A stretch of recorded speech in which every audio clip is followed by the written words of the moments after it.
जय श्री कृष्ण। आज हम जानेंगे अधिक मास की उद्यापन विधि के बारे में। पूरे माह का फल तभी मिलता है जब इसका उद्यापन विधि पूर्वक किया जाता है। उद्यापन के बिना व्रत पूरा नहीं माना जाता है। जब अधिक मास समाप्त होता है तो इसके उद्यापन का भी बहुत महत्व रहता है। उद्यापन करने से 7 पीढ़ी तक कभी कोई परेशानी नहीं आती है। घर में माँ लक्ष्मी का वास होता है और धन की कभी कमी नहीं होती है। अधिक मास का उद्यापन चतुर्दशी वाले दिन करना बहुत शुभ माना जाता है और द्वादशी के दिन भी आप कर सकते हैं। अधिक मास के उद्यापन में 8 चीजों का दान सबसे ज्यादा बताया गया है। अगर आप अधिक मास के उद्यापन में 8 चीजों का दान करते हैं तो आपको पूरे माह का फल प्राप्त होता है और आपके 7 पीढ़ियों तक के पितरों का उद्धार होता है और अनंत वर्षों तक मनुष्य स्वर्ग लोक में वास करता है।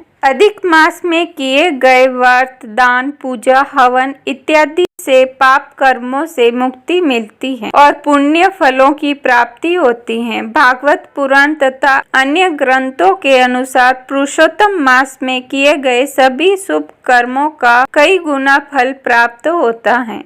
जिस दिन आप उद्यापन कर रहे हैं उस दिन प्रातः काल ब्रह्म मुहूर्त में उठकर नित्य कार्यों से निर्वृत्त होकर नदी, जलाशय या गंगाजल मिश्रित जल से घर पर ही स्नान करें। स्नान के बाद दीप का दान करें। यह दीप दान आप किसी भी मंदिर, पीपल, तुलसा जी, घर के मंदिर के मुख्य द्वार के बाहर इनमें से कहीं भी आप कर सकते हैं। फिर सूर्य देव को पुष्प, लाल चंदन मिश्रित जल से अर्घ्य दे।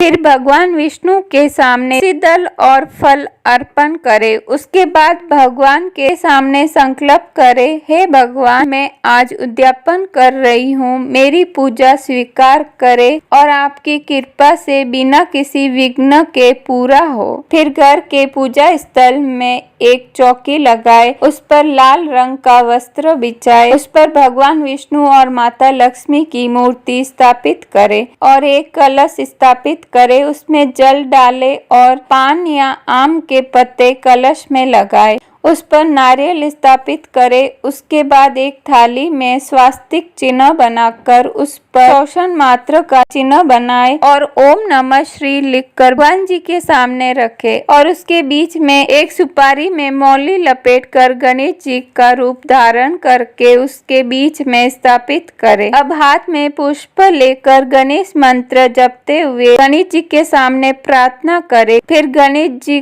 को शुद्ध स्नान कराए। अब गणेश जी को रोली, अक्षत, पुष्प, फल आदि अर्पित करे। उसके बाद नव ग्रहों का ध्यान करे, सब ग्रह शांत करा। ऐसा कहकर नव ग्रह देवताओं का ध्यान कर चावल व पुष्प रखे। उसके बाद वरुण देव भगवान को प्रार्थना करे, आप हमारी पूजा स्वीकार करें। इसके बाद सारे भगवान को रोली, पुष्प, अक्षत और जो भी भोजन घर पर बनाया है उसे भगवान को अर्पित करें। उसके बाद भगवान से कहे कि मैंने पूरे अधिक मास का व्रत किया है और आज इसका उद्यापन कर रहे हैं। फिर ब्राह्मण को जोड़ा सहित भोजन कराए और दान दक्षिणा दे। उसके बाद दान करे। दान में इन 8 चीजों का दान करना सबसे उत्तम रहता है। सबसे पहला दान है तुलसी का दान, इसे आप ब्राह्मण को दान कर सकते हैं। दूसरा है तिल और घी का दान।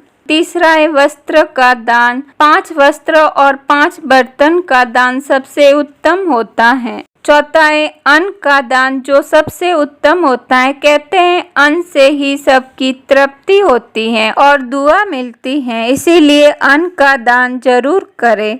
5वां है गोदान और स्वर्ण दान। अगर आप गोदान नहीं कर सकते हैं तो आप चांदी की गाय का दान भी कर सकते हैं। 6ठा है तिल का दान, सबसे शुभ दान माना जाता है। कहते हैं तिल के जितने दाने होते हैं उतने वर्षों तक इंसान वैकुंठ में वास करता है। 7वां है श्रीमद् भागवत गीता का दान। सभी दानों के साथ श्रीमद् भागवत गीता का दान भी करना चाहिए, जिसके करने से सभी पाप नष्ट हो जाते हैं। 8वां है सबसे महत्वपूर्ण भूमि का दान। भूमि दान का बहुत अधिक महत्व होता है। अगर आप भूमि का दान नहीं कर सकते तो आप कुछ पैसे ले और एक वस्त्र ले, उसमें चावल, पैसे और गंगाजल की एक शीशी रखें और संकल्प करके यह दान करें।